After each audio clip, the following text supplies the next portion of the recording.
¿Es el Vaticano un lugar donde lo invisible es más relevante que lo visible? Para el Vaticano, todo lo que no es sagrado es secreto.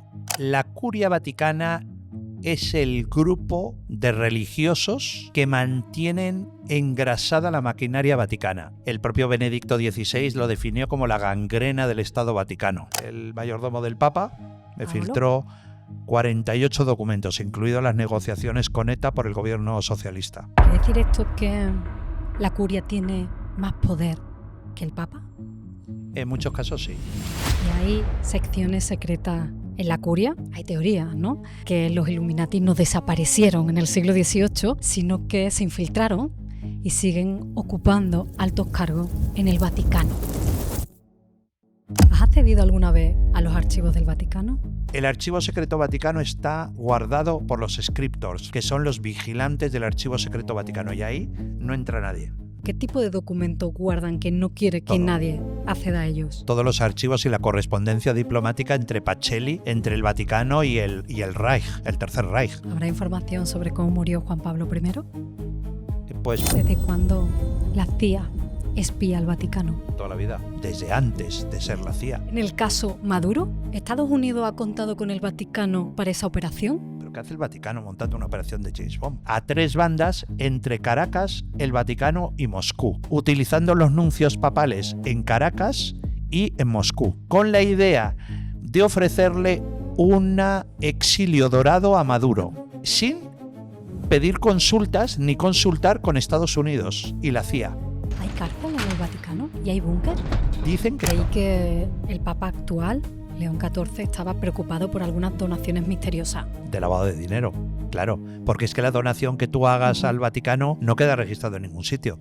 Y luego, por supuesto, la más importante es el Banco Vaticano. ¿Y crees que León podrá limpiar de cuervos el Vaticano?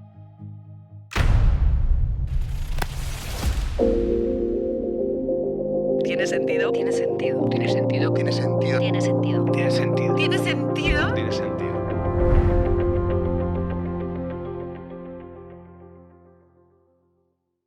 Antes de comentar el episodio, quiero hablarte de Leer Tiene Sentido, nuestro club de lectura gratuito. Cada mes seleccionamos un libro que te ayudará a entender mejor la realidad, transformarla y cambiar tu respuesta a preguntas importantes de tu vida. Y el libro de este mes es El reto de soltar el pasado, de Xavier Guiz. Es un libro que habla sobre algo que casi todos cargamos sin darnos cuenta: el peso de lo que ya ocurrió. Xavier habla sobre por qué nos cuesta tanto dejar ir, cómo la memoria nos puede mantener atrapados en la culpa, resentimiento o nostalgia, y qué podemos hacer para liberarnos de ese pasado. Si estás dentro del club, recibirás por email el material adicional que mandamos cada mes: fondos de pantalla, notas, preguntas para acompañar la lectura y la playlist del mes. Y además, como hacemos cada mes, vamos a sortear de nuevo un pack de libros firmados por autores que han pasado por el podcast entre todas las personas suscritas a Tiene Sentido y registradas en Leer Tiene Sentido. El sorteo se celebrará el 1 de mayo y si estás dentro, participas de forma automática. Si quieres unirte a más de 6.000 personas que ya están dentro del club y leer juntos un libro cada mes, tienes toda la información en el enlace de la descripción.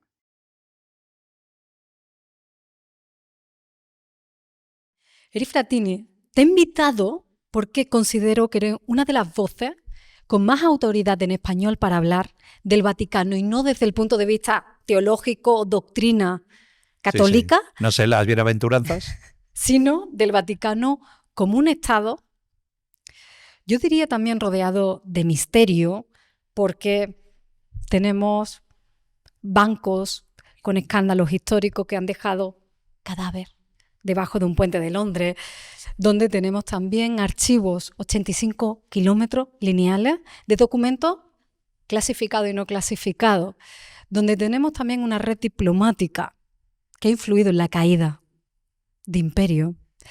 Y por tu parte, has accedido a más de 300 documentos de la CIA sobre el Vaticano. Uno de tus libros está en la biblioteca de la CIA. sí, en Langley. En Langley. Y porque también has recibido premios sobre la cobertura de Vatilix. Creo que eres la persona que hoy... Y demandas. No te olvides, siempre está lo bien, la parte de luz son los premios y la parte oscura son las demandas. Pero va casi de la mano. Va de la mano, va de la mano. Sí que creo que para hablar de el estado más pequeño, yo creo que también misterioso, del que no sabemos mucho y que hoy me gustaría abrir y entender. Voy a empezar por la pregunta, yo diría, como más básica, y es ¿qué es el Vaticano más allá de lo que yo puedo ver desde la Plaza de San Pedro? El Vaticano es uno de los más pequeños del mundo, en cuestión de extensión. La definición real es ciudad-estado del Vaticano, ¿vale? Es casi similar a Singapur, ¿vale? De tamaño. Pero ¿qué hay más allá del Vaticano? De la Puerta de Sant'Anna. No lo que tú ves, porque lo que tú ves es la Plaza San Pedro con la columnata de Bernini, la Basílica, que es una joya, pero al lado, en uno de los lados, está la Puerta de Sant'Anna, que es por donde entran los altos miembros de la Curia Vaticana, que es la maquinaria, son los que mueven la maquinaria vaticana, ¿no? ¿Qué hay? Pues un centro muy influyente. Yo siempre cuando me hacen esta pregunta, siempre digo, ¿cuál es el mayor influyente que tú sigues? ¿Vale? Entonces, hay de toda opinión. No, es que yo sigo a María Pombo, yo qué sé. María Pombo, que tiene 2 millones de seguidores. ¡Jo, impresionante! ¿Qué más? No, yo sigo a los Martínez Twins, que tienen 40 millones de seguidores. Digo, impresionante. Y digo, pues el señor que va vestido de blanco tiene una red social de 1.800 millones de seguidores, donde en esos 1.800 millones de seguidores está gente como puede ser tú, o tu familia, o tu padre, o tu madre, si son católicos, o incluso no católicos. Yo les sigo, no lo soy, fui católico, y les sigo, porque me interesa mucho la influencia que tienen y los movimientos políticos que generan, pero claro, es un señor que cada vez que habla, dentro de esos 1.800 millones están también presidentes de países, presidentes de repúblicas, monarquías, miembros de congresos, miembros de senados, que influyen en sus decisiones, también influenciados por la decisión de un papa o el mensaje que da el Vaticano. Es decir, que tienen mucha influencia. ¿Es el Vaticano un lugar donde lo invisible es más relevante que lo visible? Mira, tengo un gran amigo mío, el cardenal Monteiro, que es gran amigo. Nos dedicamos a largas diatribas cada vez que voy a Roma. Siempre invito yo a comer. Y él me dijo un día, cuando antes del cónclave acababa de morir Juan Pablo II y se estaba decidiendo el tema de la convocatoria de cónclave, donde salió elegido Benedicto XVI Ratzinger, ¿no? Y él me dijo, Frattini, recuerda siempre que para el Vaticano todo lo que no es sagrado es secreto. Y efectivamente, así es el Vaticano. El Vaticano es un cúmulo, pero también eso ha conseguido generar una gran atracción a los medios de comunicación. Piensa que el último cónclave lo han cubierto más de 7.000 medios de comunicación. El cónclave donde ha salido elegido León, el Papa León. He oído decir que posiblemente seas uno de los 3 periodistas al que el Vaticano no acreditaría nunca, y posiblemente los otros 2, me imagino que es Nucci y Fittipaldi. Sí. ¿Por qué? Digamos que tanto Fittipaldi como mi amigo Gianluigi Nucci como yo somos periodistas ciertamente incómodos, ¿no? Pero eso pasa siempre, ¿sabes? Aquí hay muchos periodistas incómodos que no son acreditados en la Moncloa, porque son periodistas incómodos y no les interesa lo que digamos. Lo que pasa que el nivel que tiene Fittipaldi o Nucci o yo, no nos hace falta que nadie nos acredite. Yo, por ejemplo, los cónclaves, fue muy divertido el cónclave donde eligieron a Francisco, que yo estaba en Roma. Yo me fui a una cafetería justamente enfrente de la Puerta de Sant'Anna, una cafetería que hace esquina, que tenía wifi. Entonces me iba al final de todo del restaurante y me dedicaba a mandar WhatsApps constantemente a mis fuentes dentro del Vaticano. Y pasó pues que muchos periodistas españoles o muchos periodistas italianos o franceses o portugueses venían a esa cafetería, se sentaban conmigo y me decían, oye, cuéntame algo de lo que pasa dentro. Y entonces yo les contaba, a veces si eras muy amiga, te cuento cosas, más cosas, y si eres menos amiga y no te conozco tanto, te cuento menos cosas. Pero entonces, claro, por ejemplo, yo escribí un libro que se llamaba Los Cuervos del Vaticano, porque el mayordomo de Benedicto, Paolo Gabriele. sí, Paolo Gabriele filtró en total 56 documentos secretos y yo recibí 48 de ellos. Y por eso el libro mío se basa en los 48 que me filtraron, 48 documentos. Y entonces tengo mucho acceso a información. Se me están muriendo, bien es cierto también, ¿eh? Tienes que renovar las fuentes. Tengo que renovar la flota, porque se me están muriendo. Porque claro, estamos hablando que claro, cada cuánto es un cónclave. Ratzinger estuvo 8 años, Francisco ha estado 12 años. Entonces, claro, ya cada vez es más problemático. Mira, cada vez es más problemático porque ves que ya tú te acercas a la edad del Papa elegido, ¿no? Entonces, claro, te das cuenta que, claro, que los cardenales que te contaban historias, los obispos que te contaban historias, los miembros de la curia que te contaban historias, pues van desapareciendo, van falleciendo. Llegará un momento en el que yo seré ya más viejo que el Papa, claro. Bueno, pero habrás cumplido con tu misión en este caso. Yo he cumplido ya con mi misión. Yo ya estoy en franca retirada de, los periódicos cada vez que pasa. Yo me imagino que ahora que el Papa viene en el mes de junio, pues los medios de comunicación tirarán de mí, ¿no? Pero digamos que yo estoy en franca retirada. Yo estoy ahora ya más en cuarteles de invierno. Lo que pasa es que sigo recibiendo muchísima información del Vaticano. Me daría para otro libro.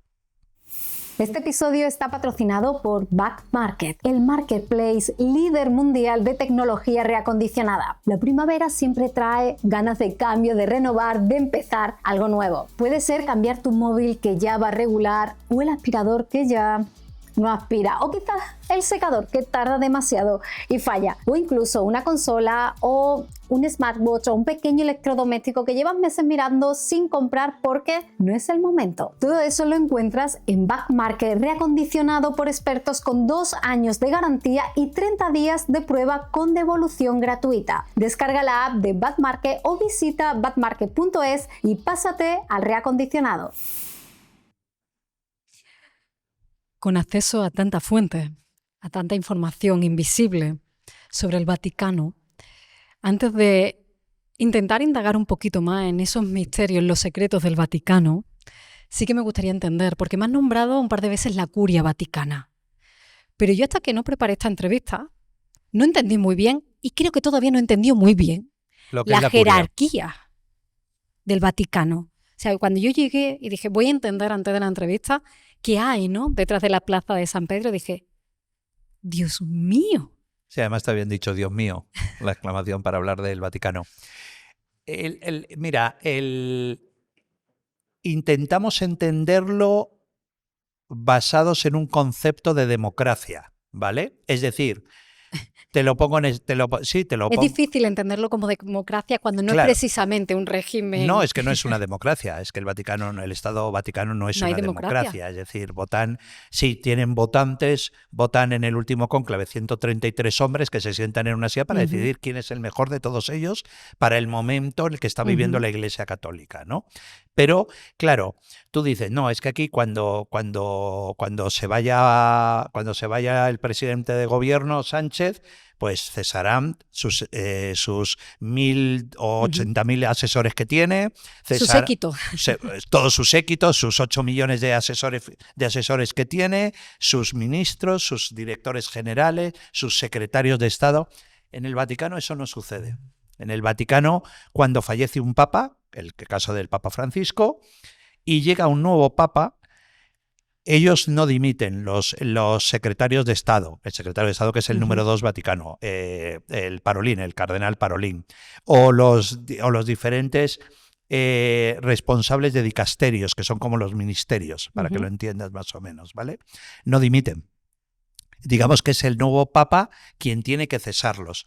Y muchas veces, como esos cardenales que dirigen dicasterios han sido defensores de ellos en los cónclaves, pues digamos que se les premia dejándoles en una posición de franca tranquilidad. que es responsables a lo mejor, no te digo dicasterios muy importantes. Dicasterios importantes son Asuntos Exteriores, la Secretaría de Estado Vaticano, por supuesto, Asuntos Internos, el Gobernatorio de la Ciudad-Estado del Vaticano, que es como una especie de alcalde, ¿vale? Pero digamos que tiene más poderes, porque controla todo lo que es el aparato de seguridad, el control del tema del agua, la electricidad que se suministra al Estado Vaticano, ¿vale? Y luego, pues por ejemplo, el responsable del dicasterio de la Congregación de los Obispos o el dicasterio de los Asuntos Económicos del Estado Vaticano. Esos son departamentos ya muy importantes. O de la Congregación de la Doctrina de la Fe, que es una de las grandes ministerios del Vaticano. Pero luego hay otros dicasterios que son menos importantes, tienen influencia, pero son menos importantes, que puede ser la de vida consagrada, que son es ese departamento que se ocupa de, digamos, todo lo que son las monjas y los sacerdotes que hay en todo el mundo. Pues eso lo controla un dicasterio, ¿vale? Pero son menos importantes. O museos vaticanos, o el departamento de numismática vaticana, que son departamentos que mueven mucho dinero, es una de las grandes fuentes de financiación del Vaticano, que luego, si quieres, lo hablamos, pero digamos que el Papa, cuando llega, siguen los mismos ministros. Luego el Papa es quien decide si lo quita o no los quita. ¿Y es la Curia Vaticana? La Curia. Todo lo que estamos hablando, es decir, el conjunto de estas administraciones. Claro.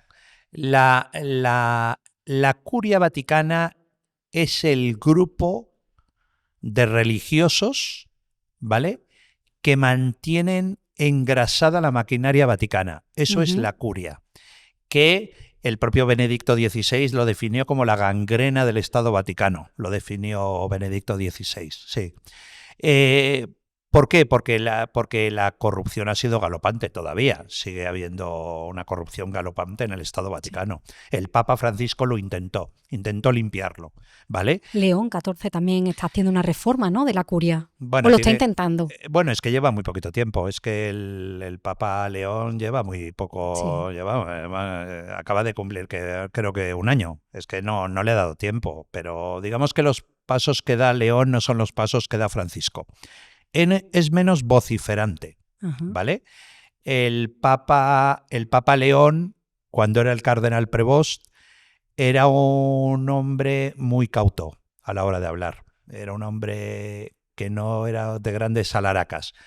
Francisco Bergoglio es un hombre muy argentino, que le encanta vociferar, le encanta dar grandes expresiones de quién soy yo para juzgar a los homosexuales. Sí, ha dado grandes ¿Quién soy titulares? yo? Pero luego realmente en sus 12 años de pontificado fue absolutamente inepto en las decisiones que tenía que adoptar. Muchas erróneas. La política de Francisco dentro del Vaticano, cuando él entra en el Vaticano, él fue definido por grandes expertos en historia del catolicismo como un elefante en una cristalería de Murano, de cristal de Murano. Fue un hombre que intentó cambiar la Iglesia a golpe de mazo. Y eso está muy bien cuando tú llega el nuevo gobierno a España. Cuando se vaya Sánchez y llegue el gobierno del Partido Popular, pues cambiará muchas cosas a golpe de decreto, ¿vale? Pero claro, estamos hablando de una institución que lleva 2026 años de historia y que la doctrina no se cambia tan fácilmente. Que el sistema financiero del Vaticano, que es corrupto desde hace décadas, no es tan fácil cambiarlo en menos de 12 años, que fue lo que duró el pontificado. Pero lo intentó, él intentó hacer más transparente. Él lo intentó en sus primeros años. En sus primeros años, el propio primer año, él crea una comisión independiente para intentar, fíjate, para intentar auditar, no controlar, sino auditar todos los departamentos vaticanos. ¿Vale? Ese comité dependía directamente del Papa, ni siquiera del secretario de Estado. Y no lo consiguieron. No lo consiguieron. Creo que había pasado como 4... Sí, dio un paso atrás y volvieron todos. Sí, otra vez, 4 años. Es que ahí tienes casos, bueno, es que te citaría miles de casos de corrupción. Desde el control del tráfico de gasolina, de las gasolineras del Vaticano, que no se sabe dónde está ese dinero, toda una colección de libros de lujo que se hizo el Vaticano, que se gastaron como 300.000 euros y que no se sabe dónde está, el propio el propio, si has estado en el Vaticano en Navidad, ese nacimiento maravilloso que ponen en la plaza, pues se contrató a alguien, se pagó 1 millón casi de euros y no se sabe dónde está ese dinero. ¿Dónde está ni de dónde salió ese dinero? Es decir, que hay muchísimos casos de corrupción que todavía no... El tabaco que se vende dentro del Vaticano, que no tiene impuestos, y de repente se descubrió que un cardenal estaba cobrando porque sacaba grandes partidas de ese tabaco y lo vendía a Italia. Y fue la policía fiscal italiana la que investigó el caso. Lo que pasa es que se dio con el muro vaticano, que muchas veces se dan con el muro vaticano. ¿Quiere decir esto que la curia tiene más poder que el Papa? En muchos casos sí. En muchos casos tiene más poder que el Papa. Yo creo que Benedicto ya lo sufrió en sus carnes. Benedicto llega un momento en el que él descubre que no puede con la maquinaria vaticana. Él, digamos, yo siempre le digo que Benedicto fue un revolucionario dentro del Vaticano, el que fue un... Iba a utilizar una expresión, pero te iba a provocar muchos haters en tu podcast. Fue un inmovilista.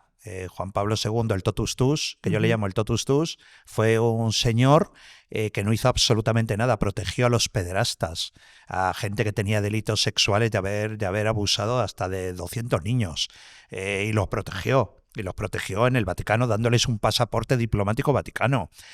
Protegió y lo escondió. El caso de Marcial Maciel, el fundador de los Legionarios de Cristo. ¿Quién protege a Marcial Maciel? El señor Wojtyła, el señor Juan Pablo II. Pero también ¿por qué? Porque los Legionarios de Cristo son un gran poder financiero y económico, y mientras protegía a Marcial Maciel, por el otro lado llegaban millones de fondos de dólares, de gente, de empresarios. Aquí hay muchos empresarios de los Legionarios de Cristo. Hermanas que tienen cementeras, es decir, que son de los Legionarios de Cristo y dan mucho dinero. Entonces Juan Pablo II prefirió cerrar la boca, no decir absolutamente nada y que siguieran llegando los fondos. Es decir, que fue un señor que, bueno, yo no te digo ya el papel que jugó Wojtyła para que las mujeres no pudierais acceder jamás a las líneas jerárquicas de la Iglesia Católica, y fue el señor Wojtyła, que le han hecho, que lo han beatificado, ¿no? Luego en eso llegó el pobre Benedicto Ratzinger, un intelectual. ¿Tiene peor fama Ratzinger que Juan Pablo II? Yo creo que pero por una razón muy sencilla, porque la gente, los católicos, entendieron poco la figura de Ratzinger. Ratzinger era un estudioso, era un intelectual. Uno de los más grandes libros de filosofía que yo he leído los ha escrito Ratzinger. Ratzinger los ha escrito, no Benedicto, sino Ratzinger. ¿Sabes? Las grandes tesis sobre el origen del cristianismo y la filosofía los ha escrito Ratzinger. Digamos que era un hombre que se dedicaba a escribir maravillosamente. Lo que pasa que él hace una cosa buena. Él es el primer papa que dice se acabó la protección a los pederastas y a los abusos sexuales. Es el primer papa que decide ordenar a todas las conferencias episcopales a negociar. Se va a pagar indemnizaciones a todos los niños que se han violado y niñas que se han violado en los seminarios, en los conventos, que se ha violado a muchas religiosas. Y es el primero que lo hace. Digamos que es el primer hombre, el primer papa que lucha contra la corrupción galopante que había en el Vaticano, en el Banco Vaticano, en los departamentos vaticanos, en los departamentos de numismática del Vaticano, en los museos vaticanos, una corrupción galopante. Y es Ratzinger quien toma la decisión de que hay que acabar con eso. Lo que pasa es que Ratzinger, yo siempre digo que Ratzinger lo que hace en el muro de hormigón armado del Vaticano es el primero que hace un agujerito, ¿vale? Para que pase la luz. Muy pequeñito, pero lo consigue. Y lo que pasa es que él se ve con pocas fuerzas para continuar. Entonces es cuando él decide renunciar, con la idea de que el nuevo papa que llegue, ese agujerito lo haga más grande. Y en eso llegó Bergoglio, que Bergoglio no hizo absolutamente nada. Lo intentó, bien es cierto. Me quito el sombrero porque lo intentó. De sus 12 años de pontificado, yo creo que se tiró 3-4 años intentándolo. Lo que pasa es que no lo consiguió. La curia es realmente quien controla qué se hace y qué no se hace. Claro, es la curia vaticana quien controla sus diferentes departamentos. Es decir, yo te recuerdo que en el último cónclave, una de las grandes polémicas que hubo es si Béthue, el cardenal Becciu, que era el número 3 del Vaticano, iba a entrar en el cónclave, pero es que Becciu ha sido condenado en la City de Londres por la justicia británica por corrupción y malversación de fondos públicos. ¿Por qué? Porque Becciu decide desviar aproximadamente unos 300 millones de euros y se dedica a él a comprar a través de una fundación que la preside su hermano, capital inmobiliario en la City de Londres, hasta un centro comercial. Entonces se le condena y está condenado. Pero, ¿qué pasa? Que la legislación vaticana no hay nada que te indique que si tú has sido elevado al cardenalato y tienes menos de 80 años no puedas entrar en el cónclave para elegir al nuevo papa. Y fue un problema, porque era un cardenal condenado. Entonces, ¿qué pasa? ¿Que el nuevo papa va a ser elegido por un cardenal condenado? Lo que pasa es que ahí hubo muchas presiones de otros cardenales y Becciu terminó diciendo, vale, pues que no entraba, pero fue hasta el último minuto. O sea, lo que vemos en el cónclave, en las películas, que vemos ese momento decisivo donde se ve cierta lucha de poder o de intereses de quién queremos que represente ahora la Iglesia. Claro. Realmente la lucha de poder está en la curia. Bueno, es que la cúpula de la curia es el colegio cardenalicio. Son los que mandan en la curia, son los cardenales de la Iglesia Católica, son los que mandan. Los electores y los no electores, porque a partir de 80 tú ya no puedes entrar en el cónclave, no puedes elegir al nuevo papa, pero hay muchos cardenales. El cardenal, ahora mismo el cardenal decano es Giovanni Battista Re, que tiene 90 y tantos años, el cardenal de mayor edad, ¿no? Pero digamos que la película Cónclave, que yo fui asesor de la película Cónclave, asesoré, digamos, en lo que es el rito del cónclave, fue lo que yo asesoré a la película, ¿no? Pero te muestra muy bien, hay muchos errores, pero no son por mi parte, es porque el guión estaba así escrito, ¿no? Pero digamos que te muestra muy bien cómo son los órganos de intereses dentro del cónclave y cómo... porque normalmente en el cónclave a los cardenales se les permite hacer política en el precónclave, ¿vale? El precónclave es cuando está establecido ya la fecha de inicio de cónclave y los días anteriores, ¿vale? ¿Qué es cuando los cardenales hacen política? Pues ¿dónde hacen política? Pues en los restaurantes de Roma, se reúnen en las casas de algún arzobispo, se reúnen en la casa de algún cardenal y ahí empiezan a negociar entre ellos. ¿Por qué? Pues, por ejemplo, el sector austroalemán, que entra muy fuerte en los cónclaves con muchos cardenales, empiezan a negociar con el sector español, ¿vale? Y entonces ahí empiezan a negociar. Entonces la gente que vea tu poder dirá, pero entonces ¿qué se negocia? Muy fácil. Y yo digo, venga, si tú presentas un candidato de apoyo alemán, nosotros te apoyamos, pero tú, si sales elegido tu candidato, nos reservamos nosotros la Secretaría de Estado y ser prefecto de la Congregación de la Doctrina de la Fe. Venga, no, porque la Congregación de la Doctrina de la Fe se le ha ofrecido al sector americano. Te daríamos el segundo puesto de la Secretaría de Estado. Se negocia así, es política. Pero ya, supuestamente, que es algo que aparecía en la película, que es erróneo, es que tú los ves ahí en el cónclave haciendo política y eso está prohibido. Una vez que ya... Cuando empieza el cónclave está terminantemente prohibido, además, relacionarse entre ellos.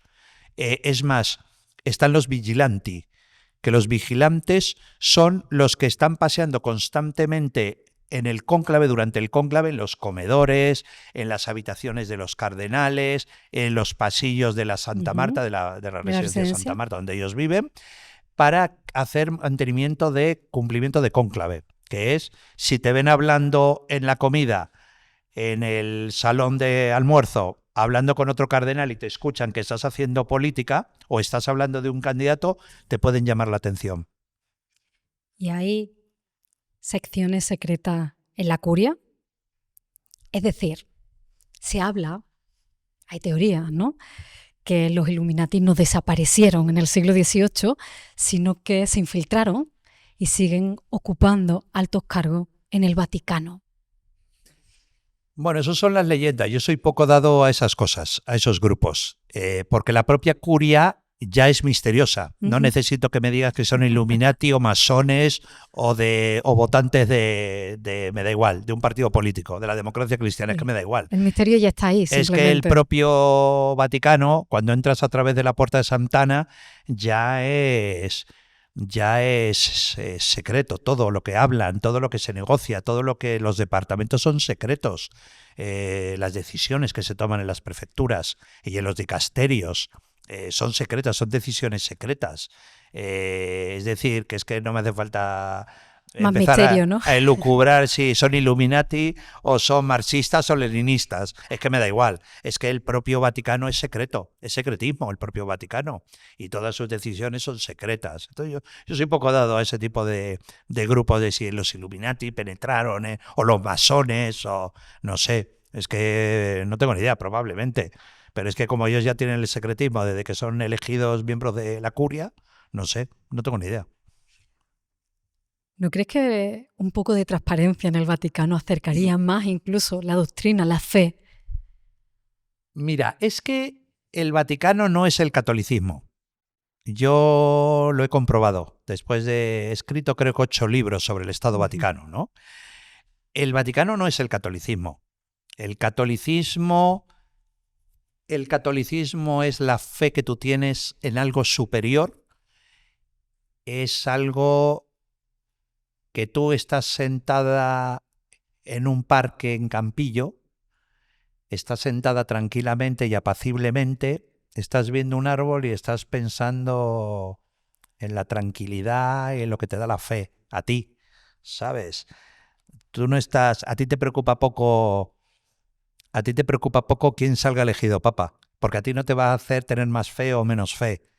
Quien salga, aunque tenga mucha porquería, todo el Vaticano con su política, que es bastante porquería, mucha porquería que tienen. Hay gente muy buena en el Vaticano, también te digo, ¿no?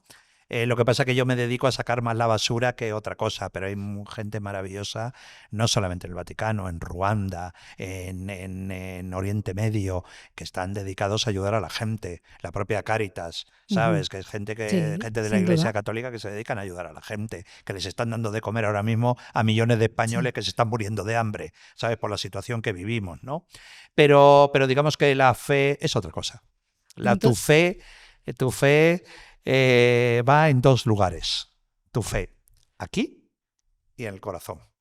Lo que tú decidas que es tu fe y cómo quieres hablar tú con Dios. La corrupción que hay en el Vaticano no te va a hacer tener mejor cobertura o peor cobertura. Esto no es Vodafone, ¿sabes? Es lo que tú sientas, que tú seas una buena persona con tus amigos, que seas una buena persona con tus hijos, que creas y que tengas muy claro cuáles son tus principios y tus valores. Que eso es lo que vas a transmitir a tus amigos, a tu familia, a tus hijos, que son pequeñitos, y eso es lo que te da la fe. ¿No? A ti te importa te iba a decir 3 carajos, pero no te lo voy a decir. Te voy a decir, te importa 3 narices lo que diga el Papa, ¿sabes? Pero antes has dicho que fuiste católico y yo lo he asociado directamente con lo que conoce del Vaticano, quizás ha desengañado. Pero veo que entonces no va por ahí. Y no tienes que contestarme, el tema de la fe es algo súper personal. No, pero yo sí, yo tuve fe. Además es que yo tengo 62, yo procedo de una generación que me he criado en un colegio de curas.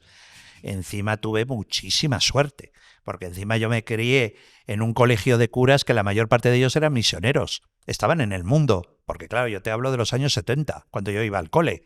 Fui poco al cole, pero cuando fui, digamos que claro, era gente que cuando llegaba el verano y nos devolvían a todos a nuestros padres, ellos se iban de misiones a África o se iban de misiones a los barrios más deprimidos de Nueva York. Es decir, que eran gente que estaba en el mundo, ¿sabes? En la realidad del mundo. No era esa gente que decía, no, la iglesia, no, pero usted, padre, ¿usted dónde ha estado? No, yo solo he estado aquí en este colegio. Pues usted tiene un grave problema de percepción de lo que es la sociedad y la vida. Pero es que, claro, eran gente súper abierta, eran gente que te llevaban a esquiar. Los curas te llevaban a esquiar, eran sacerdotes, eran religiosos en mi colegio, de aquí de Madrid, el Colegio Obispo Perelló, que te hacían sesiones de cine, te hacían ciclos de cine, Y no eran ciclos de cine religioso, que además eso era lo divertido, ¿sabes? Entonces yo vi cantidad de películas que a lo mejor en esa época un niño de 12, 13 años a lo mejor no vería, ¿sabes? Entonces eran muy revolucionarios, si se puede decir, unir la palabra religioso, católico y revolucionario. Pero dejé de serlo. Después de ver todas las cosas que he visto en el Vaticano, ¿sabes? Principalmente yo creo que el que me hizo ser poco católico ya finalmente fue Juan Pablo II, con esas protecciones a los pederastas para cerrar la boca, además de forma muy dura, a todos aquellos que empezaron a denunciar casos de abusos sexuales sobre niños, casos de corrupción galopante. El Banco Vaticano fue cuanto más corrupto y repugnante fue durante el IOR. El Banco Vaticano fue durante el pontificado de Juan Pablo II, que protegió a todos esos corruptos, que eran una basura. Y los protegió Juan Pablo II. Y luego es que yo te digo que es que, mira, hay una anécdota, tú córtame cuando quieras, ¿eh? Nada. Hay una anécdota que fue real, ¿eh? El jefe de producción de los viajes de Juan Pablo II era un jesuita italiano, ¿vale? Y se cuenta que un día, después de una gira asiática, Juan Pablo II está subiendo la escalerilla del avión y ve a este religioso jesuita y le dice: ¿qué le parece, padre? Ha sido un éxito esta gira asiática, ¿no? Y el religioso, el jesuita, le da una respuesta muy jesuítica al Papa Wojtyla. Le dice: ¿sabe qué, santidad? El problema es que la gente se queda con la música pero no con la letra, ¿vale? ¿Qué significa eso?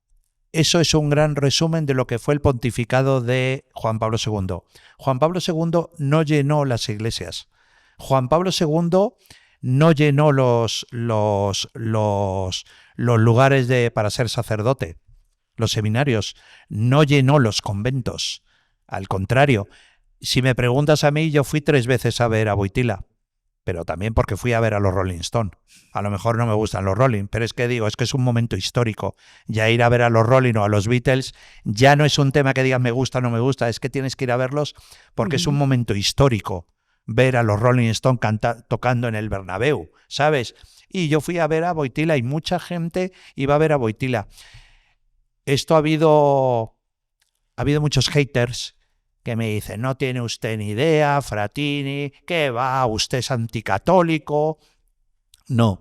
Y yo a todos les remito a un documento importantísimo que se llama Anuario Pontificio. El Anuario Pontificio es un documento que edita todos los años el Estado Vaticano, ¿vale? Rubricado por el pontífice, donde te dice exactamente, país por país, ciudad por ciudad, localidad por localidad, el número de católicos. No hace falta que te mires todo eso. Vete al final. ¿Cuántos, según el Anuario Pontificio, cuántos católicos había? Ponte, en el año 80, y mírate cuántos católicos había en el año 85. Ya verás cómo va bajado esa cifra. ¿Cómo ha bajado la cifra? En el Anuario Pontificio. De la gente joven que quería ser sacerdotes. ¿Cómo bajaron los seminarios? Se cerraron, no te puedes ni imaginar la cantidad que se cerraron, porque no había vocaciones. En los conventos tampoco había vocaciones de gente joven que quisiera ser monja religiosa, tampoco había. Entonces, digamos que Wojtyla fue un superstar. Llenó estadios, pero ¿eso te hace ser más católico? Yo creo que no. Lo que te hace ser católico es que tú te sientes en una iglesia, no que vayas a misa, pero que te sientes en una iglesia a hablar con quien tienes que hablar, contigo misma, no sé. Pero curiosamente, Francisco tampoco lo consiguió. ¿Lo está consiguiendo León XIV? Porque en redes sociales se ve un resurgir del catolicismo. Mira, parece ser, no tengo los datos, no esas estadísticas, que hay más gente ahora con interés en el catolicismo. pero yo creo que fue el final del pontificado de Francisco. Cuando Francisco el Vaticano organiza aquella reunión de influencers católicos, también porque Francisco o alguien en el Vaticano, yo creo que no Francisco, pero alguien en el Vaticano entendió que el mensaje ya no es el religioso dando misa en una iglesia. que sí, que está muy bien eso, pero ahora ¿qué se utiliza? Las redes sociales. Soy seguro que si convocas a un religioso joven aquí a tu podcast y empieza a dar un mensaje, ese religioso va a conseguir más católicos para la causa que si está en una iglesia. ¿Por qué? Porque el mensaje llegáis a muchos más millones de gente. Todos llegáis a muchos, los influencers, gente que tenéis podcast, llegáis de forma mucho más. Y yo creo que la iglesia se ha modernizado en eso, lo ha entendido perfectamente y la verdad que me pareció súper revolucionario cuando lo vi. Dije, caray, o sea que han cogido a toda la gente, influencers de todo el mundo, laicos y religiosos, los han convocado en Roma para un congreso, joder, qué idea más original. Llevaron también a humoristas. Sí, a músicos. A músicos, me pareció una idea genial. Y Y luego lo que pasa es que León lo ha mantenido, León lo ha conseguido. Lo que pasa es que es muy difícil. Un pontificado no puedes valorarlo como un gobierno, ¿sabes? Tú eligen a Sánchez y tú le das 100 días, ¿vale? Desgraciadamente hemos dado cuenta que 7 años ha sido una tragedia para España, sus 7 años de gobierno, ¿no? Pero al Papa tú no puedes. Tú a un Papa no le puedes dar 100 días para decir a ver si lo hace bien o lo hace mal, ¿sabes? Incluso, fíjate, cuando murió Wojtyla o cuando murió Montini o cuando murió Juan XXIII, Roncalli, y todavía están saliendo libros analizando sus pontificados y lo que supuso doctrinalmente o políticamente, ¿sabes? Entonces ahí tienes que dejar pasar muchas décadas para analizar si ha sido bueno un pontificado o no. ¿Has accedido alguna vez a los archivos del Vaticano? No. No porque... ¿No te dejan? No, porque para acceder hay 2 archivos, ¿vale? Está la Biblioteca Vaticana y el Archivo Secreto Vaticano. El Archivo Secreto Vaticano está, digamos que, guardado por los scriptors, lo que le llaman scriptors, que son los vigilantes del Archivo Secreto Vaticano. Y ahí no entra nadie, absolutamente nadie. Solamente el Papa y el cuerpo cardenalicio, nada más. Y luego está la Biblioteca Vaticana, que la Biblioteca Vaticana es una biblioteca gigantesca que tiene más de 80 kilómetros de estanterías y de documentos de toda la historia del catolicismo, toda la historia política de aquellos estados católicos que han tenido relaciones con el Vaticano y antes con los estados pontificios, ¿vale? Pero incluso entrando en la Biblioteca Vaticana tienes que cumplir una normativa que es bastante complicada para mí, porque una de ellas es que necesito una carta de mi párroco diciendo que soy un buen católico para poder entrar en el Vaticano. Sí, pero no te rías, es que necesitas una carta de recomendación de tu párroco diciendo, no, es que Eric Frattini es un gran católico y le recomiendo para poder entrar. Y luego aparte tienes que demostrar tu experiencia académica para poder entrar en el Vaticano y tu digamos tu currículum como investigador. Y solo te dejan 3 documentos al día. Sí. Por investigador. Tampoco Claro. puede volverte loco. No, claro, efectivamente, es que no. Lo que pasa es que yo, después de tantos años manejando documentación sobre el Vaticano, recuerdo una cosa, que todo documento tiene una correspondencia. ¿Vale? Ese documento, ¿por qué ha sido generado? Por una situación política. Y ese documento seguro que está en otro archivo, o por lo menos una respuesta a ese documento que ha generado el Vaticano.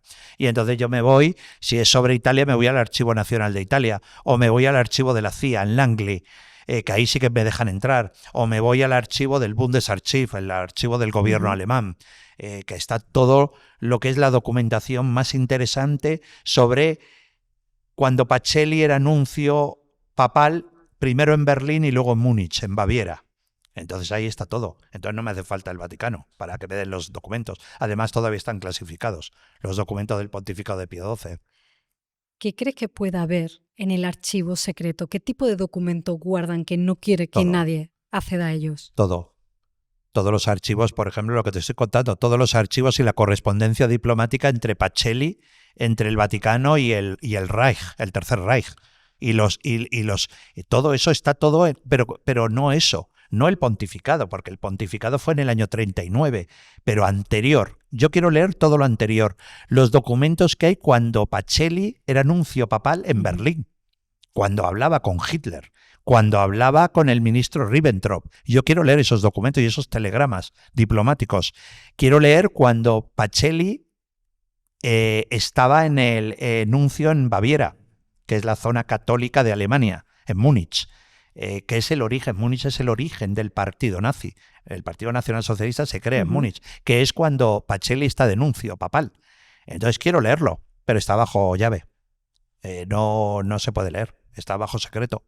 Por eso cada vez que el Vaticano rumorea que van a nombrar a Pacelli para beatificarlo, ahí salta el lobby judío, por supuesto, que es muy importante, que pone el grito en el cielo, y los investigadores decimos, vale, perfecto, déjanos leer a ver la documentación que hay sobre Pacelli. No, es que es secreto. Ah, pues entonces nada, por algo será.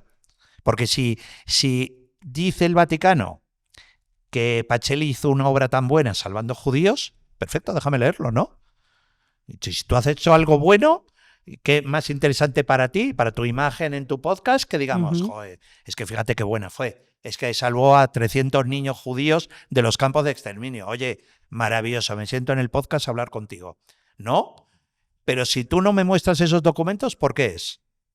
Porque no hay tales cosas, o no son tan buenas, o tuviste que ceder en otras cosas. Pues entonces, pero en el Vaticano, en el Archivo Secreto Vaticano está todo.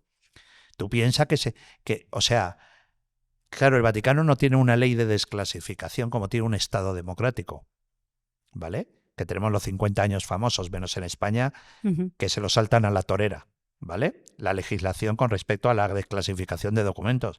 Acabamos de ver que el señor presidente, como necesita crear cortinas de humo, ha decidido levantar el secreto a documentos del 23F. Pero el Vaticano no tiene esa ley de desclasificación.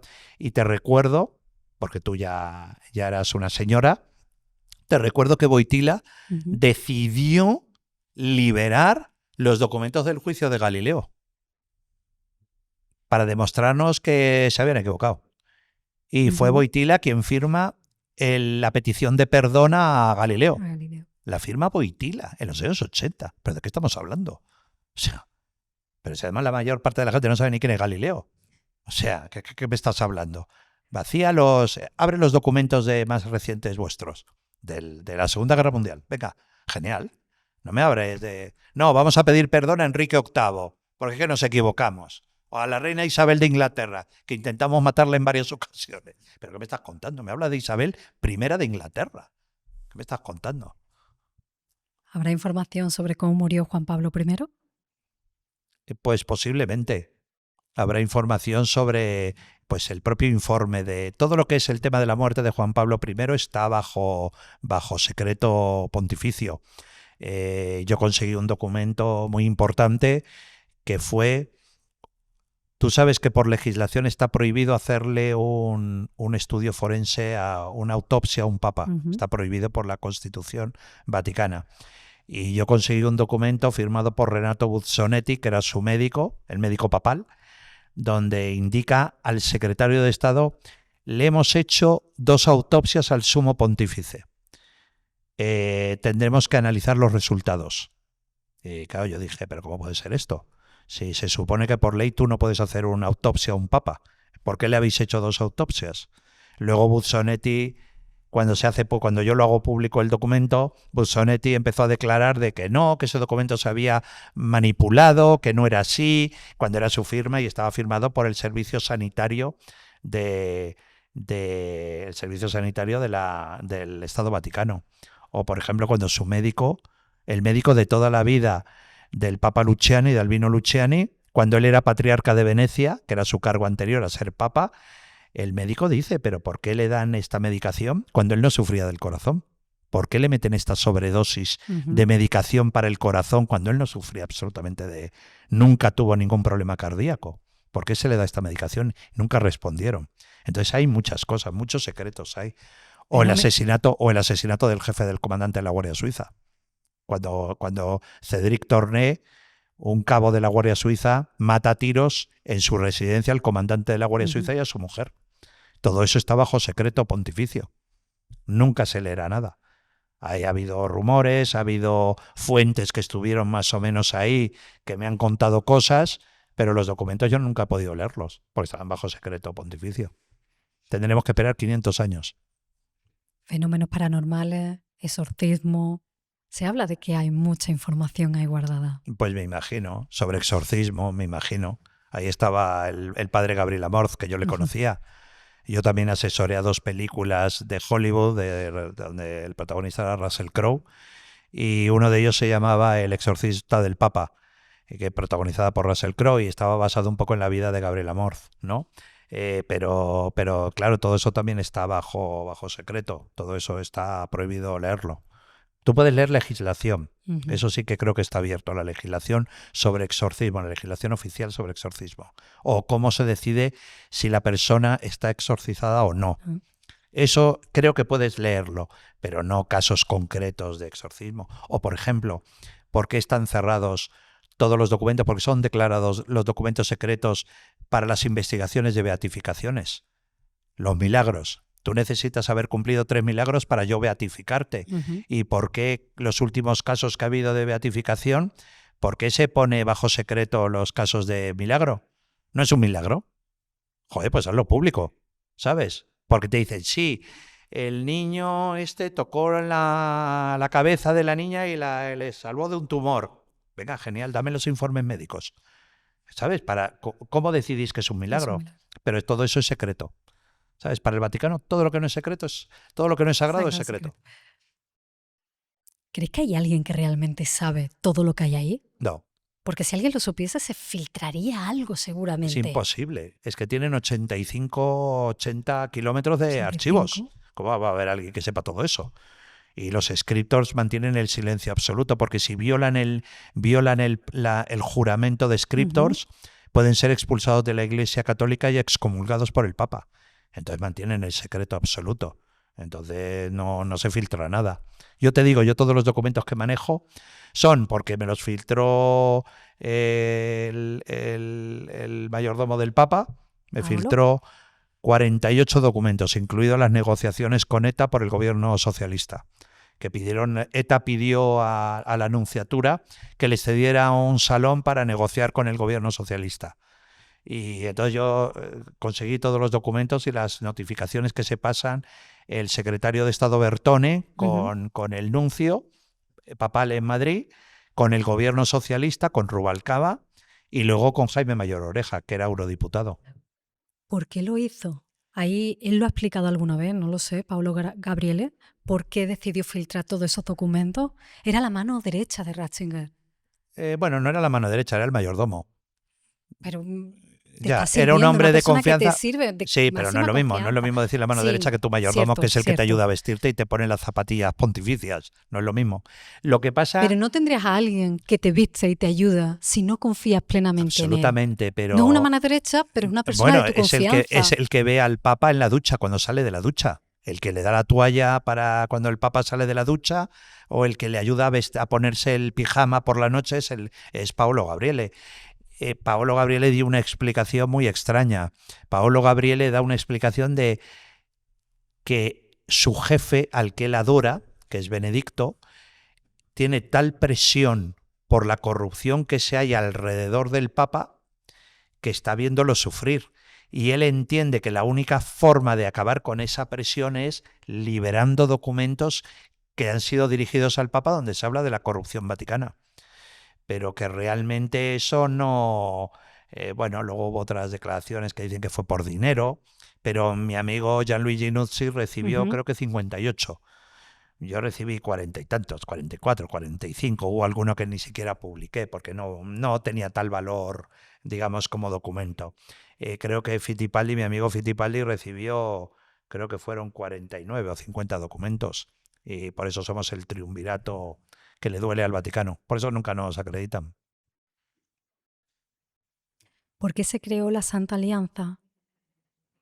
Bueno, la Santa Alianza se crea en el siglo XVI por un interés. En ese momento, en el siglo XVI, el Papa tenía mucho que decir. Era una potencia mundial. Y se crea, digamos, el Servicio de Inteligencia Vaticano pues como un órgano más de poder del Vaticano.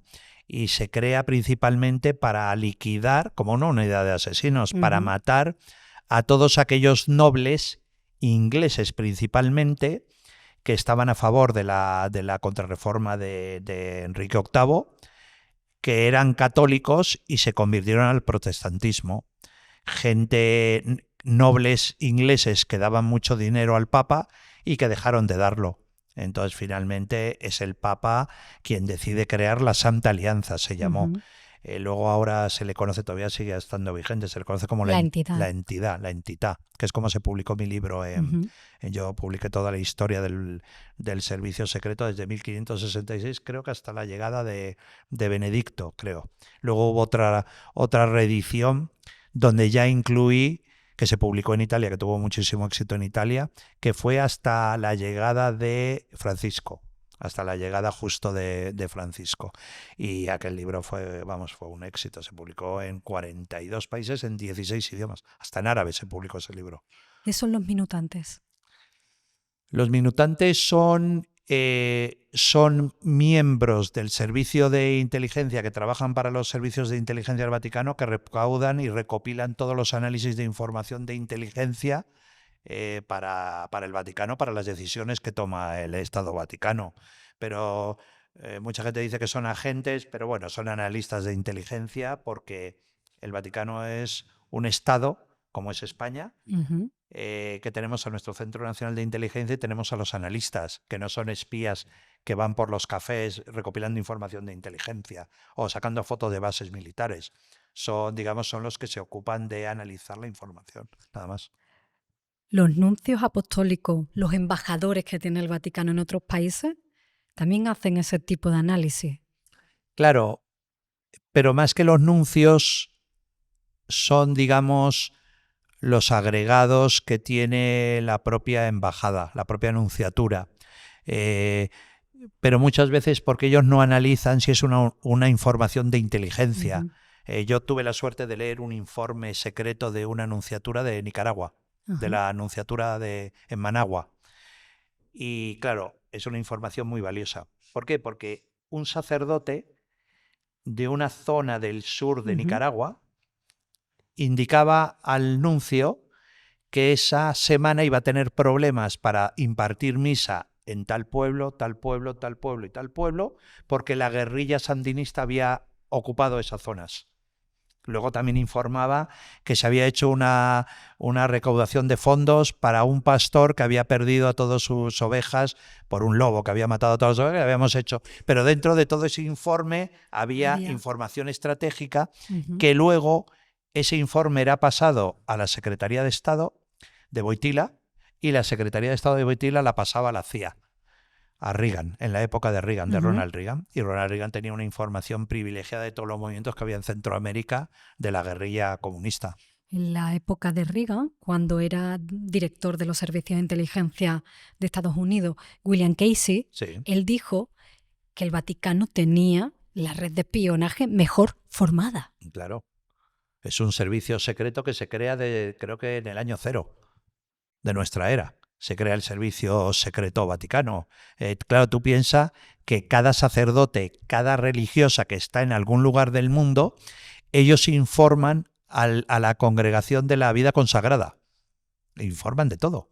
Esa información va a la Secretaría de Estado, que la analiza, separa lo que es el tema doctrinal, separa lo que es el tema de un religioso que está en un pueblo de Ruanda que dice que ha conseguido aumentar su parroquia en 32 nuevos católicos que han sido bautizados.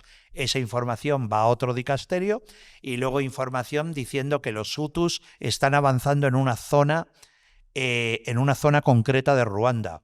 Eso es otra información estratégica, pero va a otro tipo de información política. Entonces todo eso es información, y es información diaria. De una red, ¿cuántos millones de religiosos hay en todo el mundo? Ni te cuento. ¿Tú sabes la red de información que es eso? No la tiene ni la CIA. Entonces, ¿tiene el Vaticano tecnología moderna de espionaje o es que se basa en esas relaciones humanas? Se basa en relaciones humanas. No tienen satélites. Lo que tiene la CIA son satélites. Lo que tiene Israel son satélites de inteligencia. Aparte de que tienen gente en el terreno, los israelíes y los de la CIA. Pero el Estado Vaticano no tiene satélites. Tiene una gran red de información en lugares donde un tío blanco vestido de gabardina y sombrero llama la atención, en un pueblo del Líbano, cercano a posiciones del Hezbollah en el sur del Líbano, cosa que un religioso pues no tiene ningún problema. Un tío con alzacuellos no llama la atención, porque hay muchas zonas religiosas de cristianos. Entonces no pasa puede pasar desapercibido. ¿Desde cuándo la CIA espía al Vaticano? Voy de toda la vida, desde antes de ser la CIA, desde que era la Oficina de Servicios Estratégicos, que es el antecesor de la CIA. Desde siempre han espiado al Vaticano, siempre, porque saben que es un núcleo de poder, el Vaticano.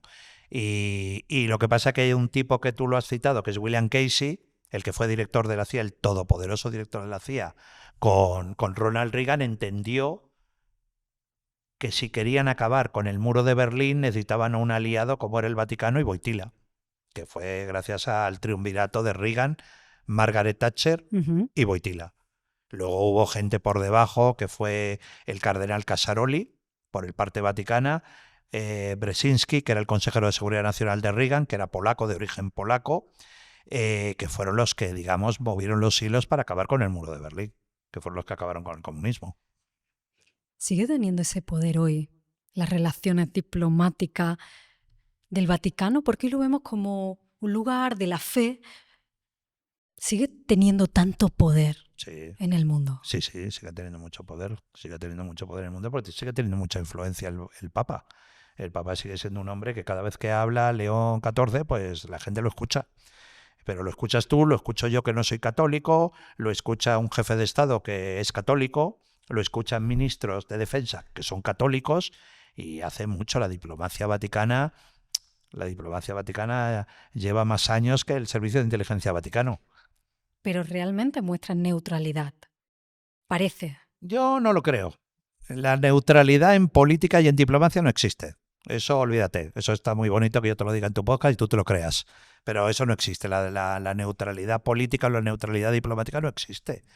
Tú eres un Estado con tus propios intereses. Es decir, ¿qué mayor cagada? ¿Quién hizo la mayor cagada en la desintegración de Yugoslavia? Cuando Eslovenia y Croacia dicen que se quieren declarar independientes. Los analistas en el mundo dijeron, como pase eso, va a haber una desintegración de Yugoslavia y va a ser una tragedia. ¿Y quién es? Iba a decir un taco, pero no lo voy a decir. ¿Quién es el inepto que reconoce a Croacia? Porque en los Balcanes, Croacia es el Estado católico. ¿Vale?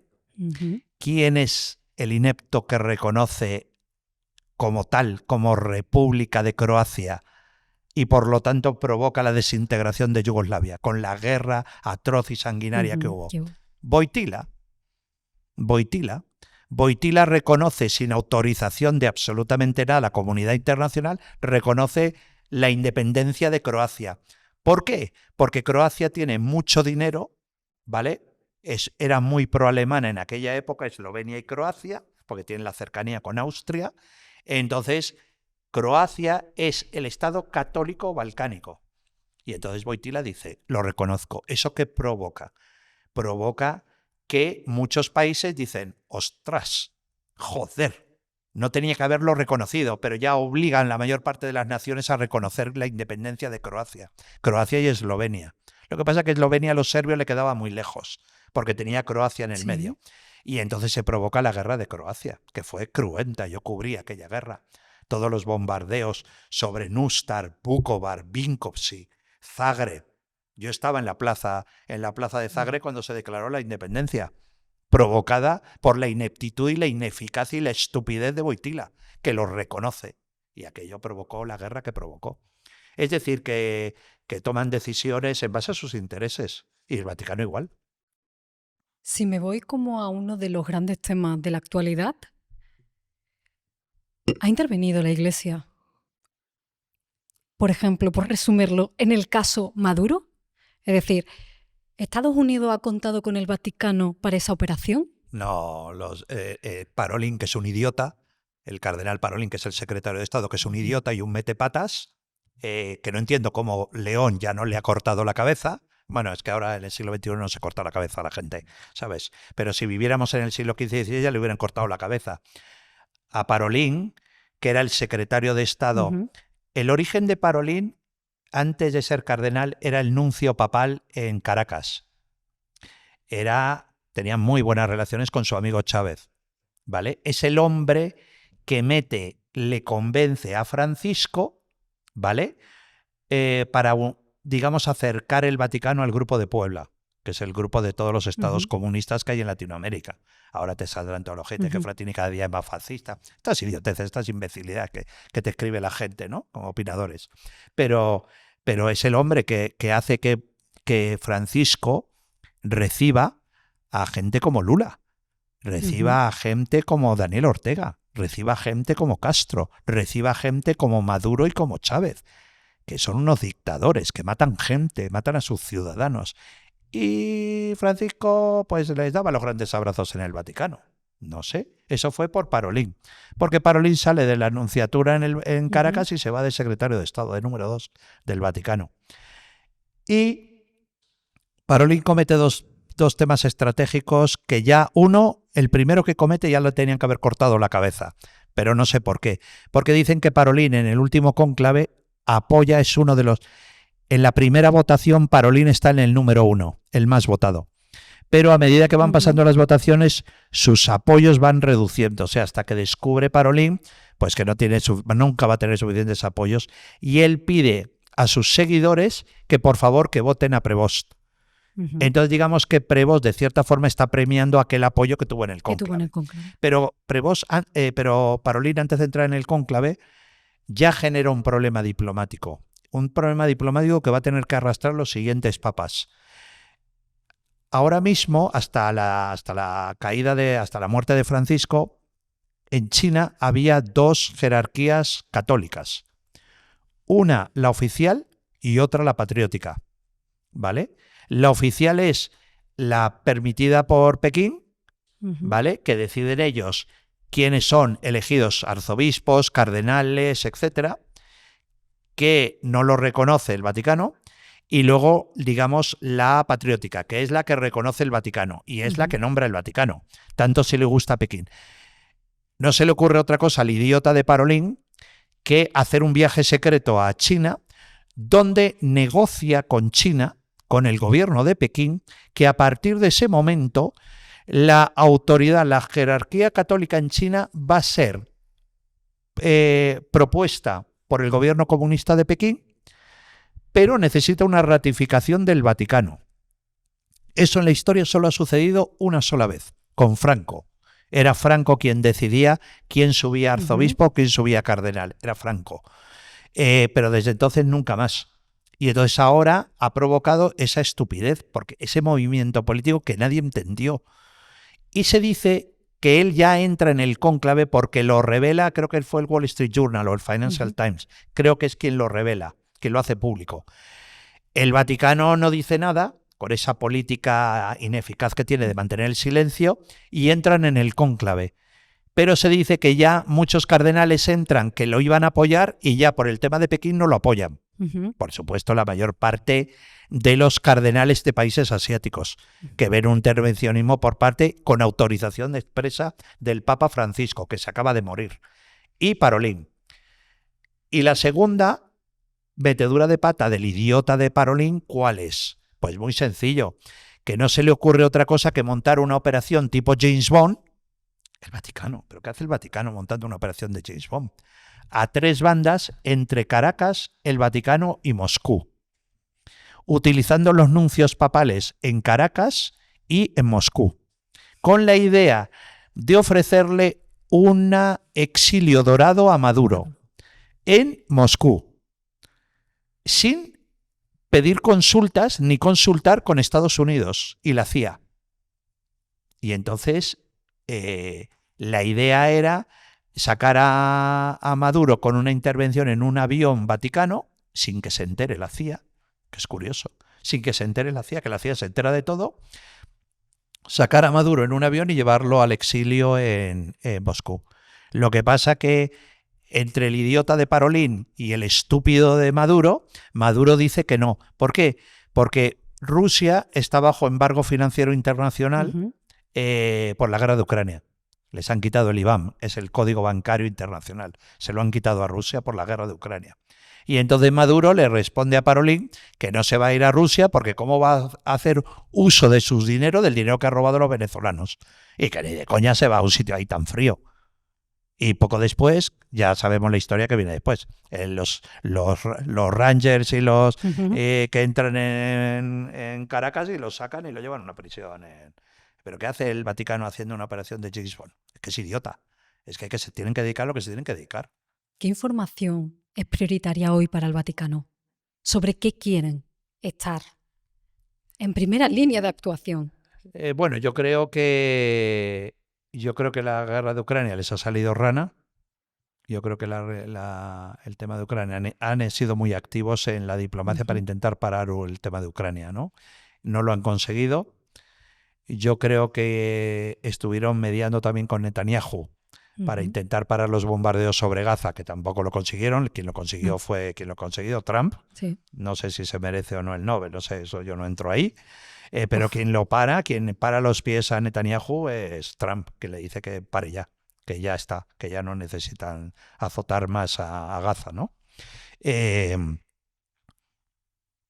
Yo creo que el Vaticano está intentando ser un negociador diplomático en muchos conflictos que suceden en el mundo. Tenemos 105 conflictos en este momento sucediendo en muchas partes del mundo. 105 hay guerras.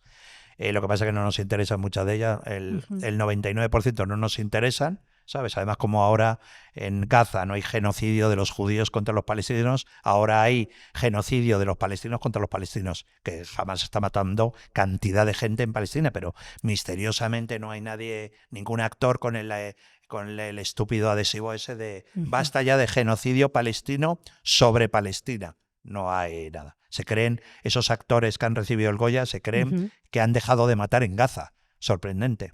Yo les invitaría a que fueran a Gaza. Yo estuve en el 2024, en la Franja de Gaza, 16 días, en zona de combate. Y siguen matando gente. Jamás. Lo que pasa es que también te digo, bien es cierto, es menos genocidio. Porque como son palestinos matando palestinos, pues no hay problema. ¿Es una guerra civil? Es una guerra civil, entonces ya no hay genocidio del malo judío que está matando a los pobrecitos palestinos, ¿sabes? Pero bueno, que eso también te van a generar muchos haters, ¿sabes? Por lo que digo yo. Pero digamos que el Vaticano ha intentado seguir siendo un protagonista de la diplomacia, pero lo está haciendo como el culo, porque no tienen ni idea y se están quedando atrás.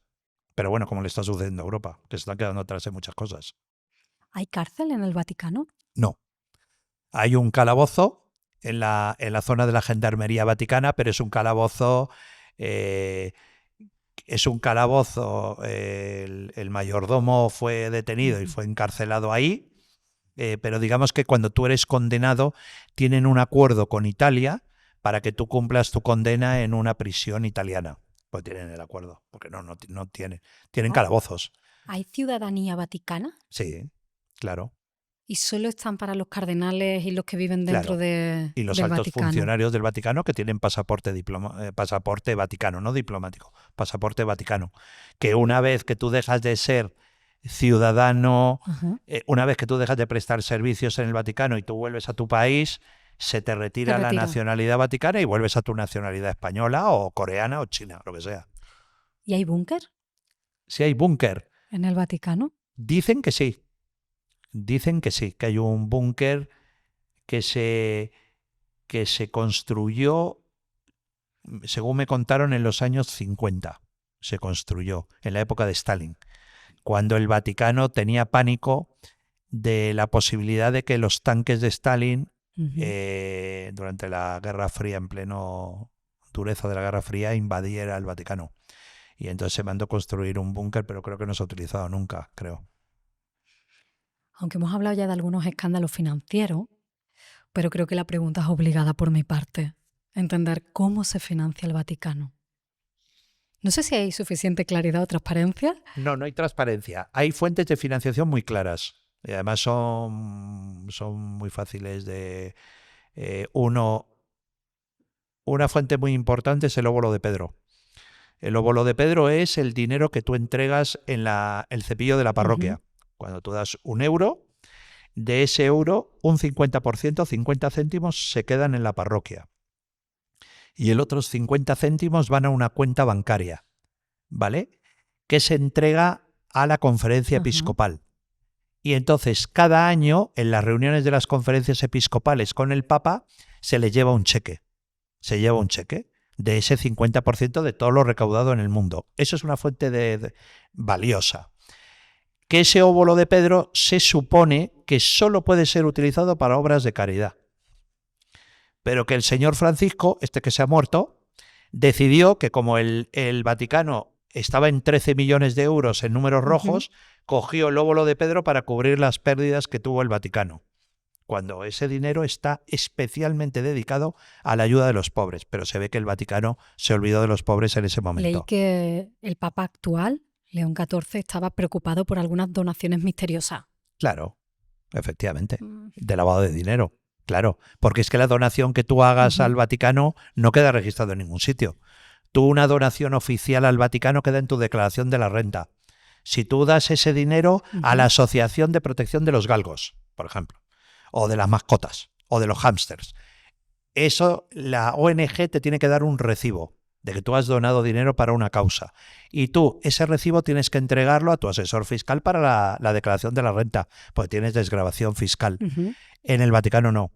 En el Vaticano nadie te da todo el dinero que tú das al Vaticano, al cepillo. Tú puedes poner dos billetes de 500 euros en el cepillo, ¿sabes? Y nadie te va a dar ningún recibo, a decir, señora, le vamos a dar un recibo. Nadie, absolutamente nadie. Por eso el óbolo de Pedro ha sido un tema muy polémico en el Vaticano. Luego fuentes de financiación, los museos vaticanos. Brutal. Que están a reventar siempre. Están a reventar siempre.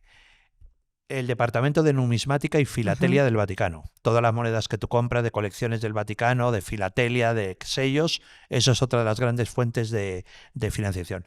Y luego, por supuesto, la más importante es el Banco Vaticano. El Banco Vaticano es una gran fuente porque hasta Ratzinger, y creo que también con Francisco, había cuentas numeradas. Hubo un número de cuentas numeradas. Y las cuentas numeradas, ¿qué quiere decir? Son opacas. Son cuentas que pertenecen. Cuando yo investigué las cuentas del Banco Vaticano, había, por eso me cita el juez antimafia en Trapani, en Sicilia, me cita para declarar. Porque yo revelo que hay varias cuentas numeradas en el Banco Vaticano que pertenecen a miembros de la mafia rusa, a varios miembros de la mafia rusa buscados por Interpol, y que creo que 4 de ellos pertenecen a gente relacionados con Bernardo Provenzano, el presidente, y a Matteo Messina Denaro, el presidente de la cúpula de Cosa Nostra, de la mafia italiana. Y entonces, claro, yo lo publiqué porque tenía información y me citó el juez, un juez antimafia en Sicilia, para declarar. Y eso es otra gran fuente de financiación del Vaticano, que ha intentado acabar con ello Francisco, pero creo que no lo ha conseguido. ¿Qué significa pagar 224 millones por responsabilidad moral? Eso fue una decisión adoptada por Benedicto. Por Benedicto para los casos de pederastia. Se han pagado mucho más. Solamente yo creo que esa es la cantidad en Estados Unidos. Responsabilidad moral. Bueno, es como decir que soy culpable, pero no lo hablemos mucho. Es que, claro, estamos hablando de gente que son políticos, ciudadanos normales como tú o yo, pero también está el religioso. Gente que ha sido puesto bajo protección tuya. Claro. Es como si tú eres maestra en un colegio, ¿vale? Tus alumnos tienen 14, 15 años, ¿vale? Y tú abusas sexualmente de ellos, ¿vale? Tú, que eres una mujer adulta, abusas sexualmente. Tú tienes 2 responsabilidades, la responsabilidad penal y la responsabilidad moral, que a veces es importante también, porque la responsabilidad penal a ti te van a condenar por abuso sexual a menores y tú cumplirás la cadena 20 años de prisión o 15 o 10.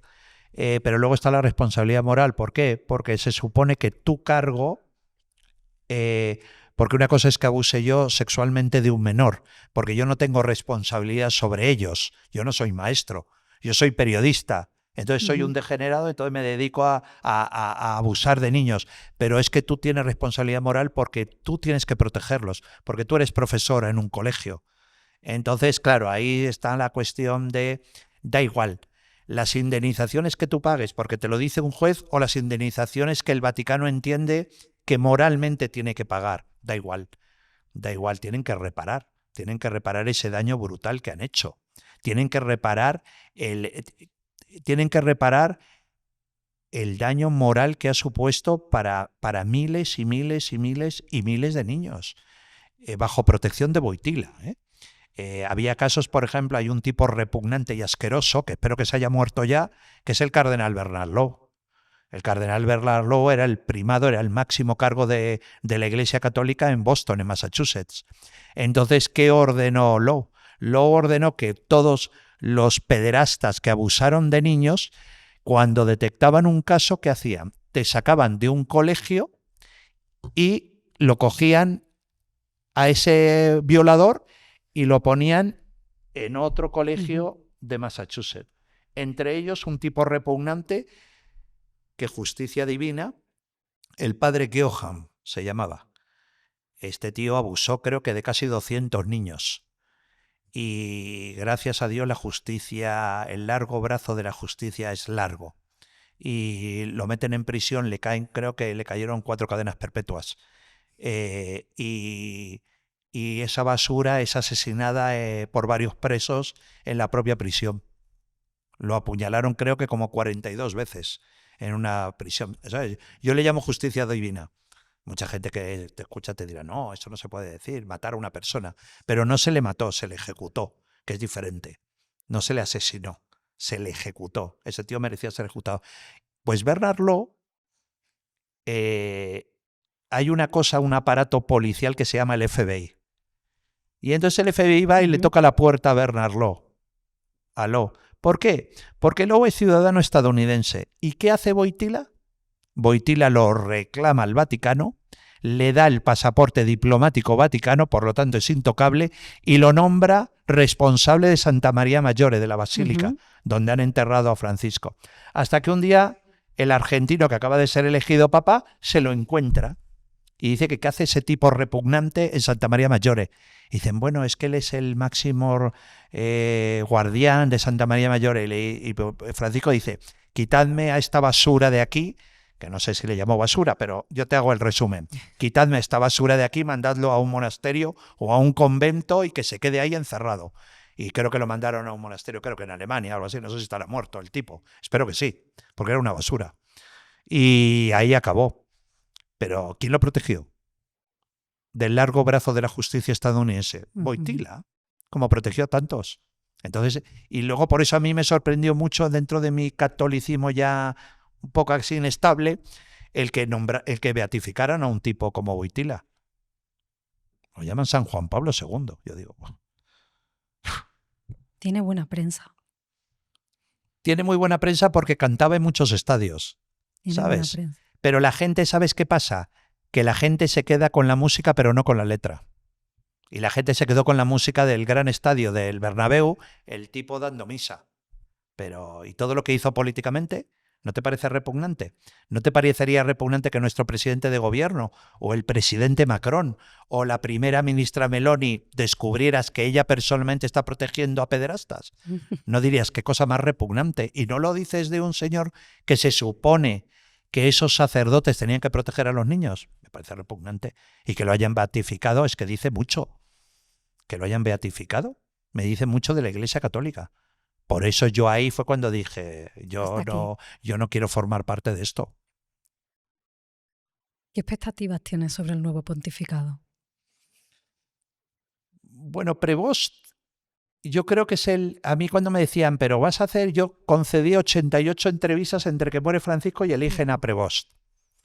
Todos me decían, ¿y cuál es tu quiniela? Digo, no sé, no hago quinielas en el fútbol, ¿cómo voy a hacer quinielas para elegir un papa? Yo no hago quinielas.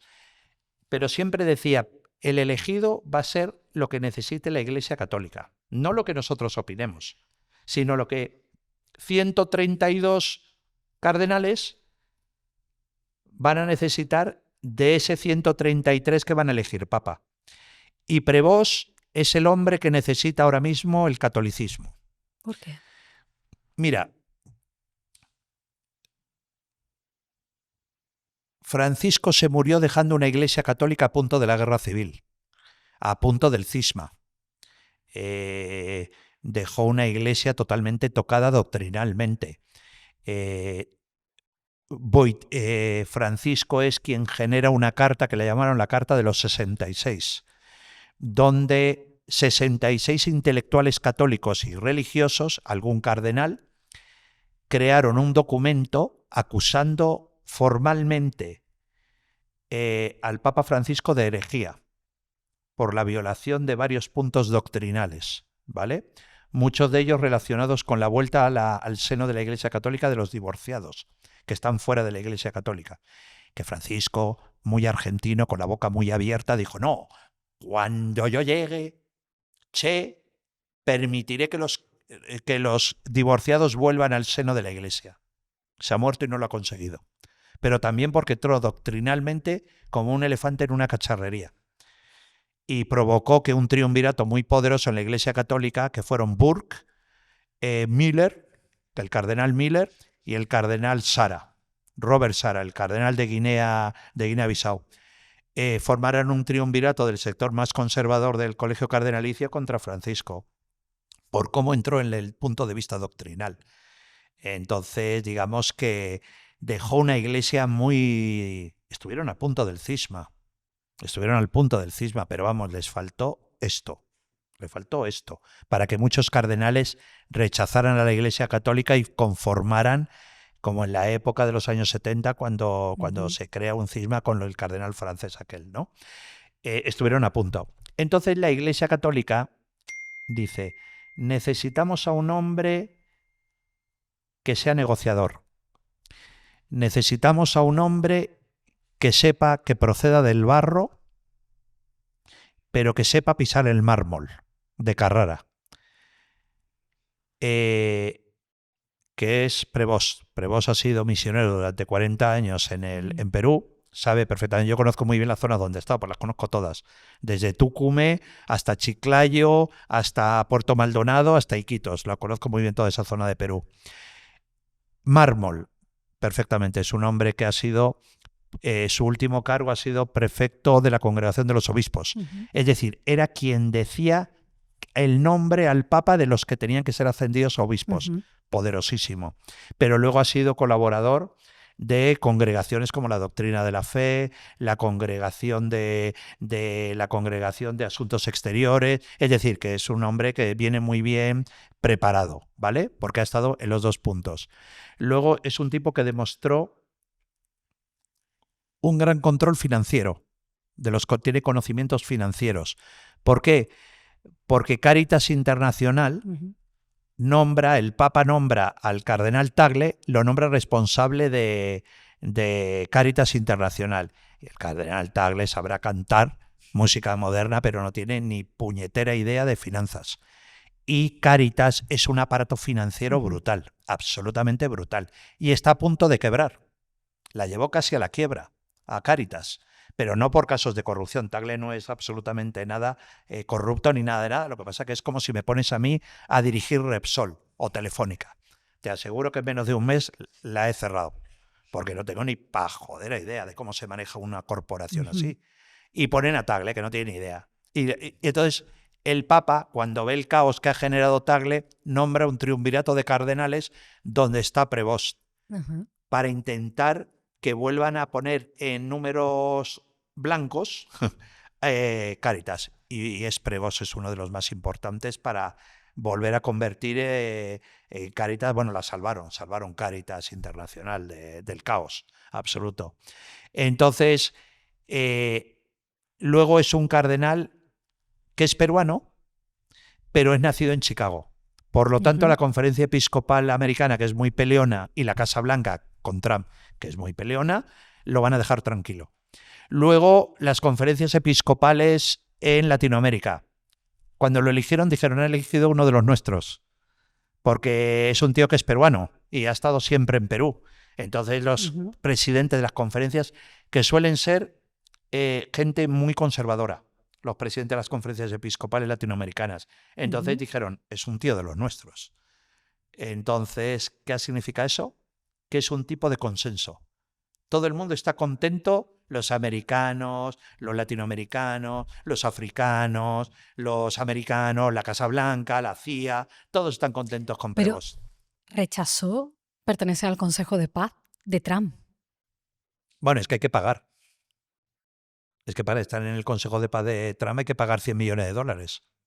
Esa es la pauta que hay que tener para entrar. Y va a generar muchos negocios, porque ya está negociando, el Consejo de Paz está negociando la reconstrucción de Gaza y de Ucrania. Pero eso es para hacer negocios.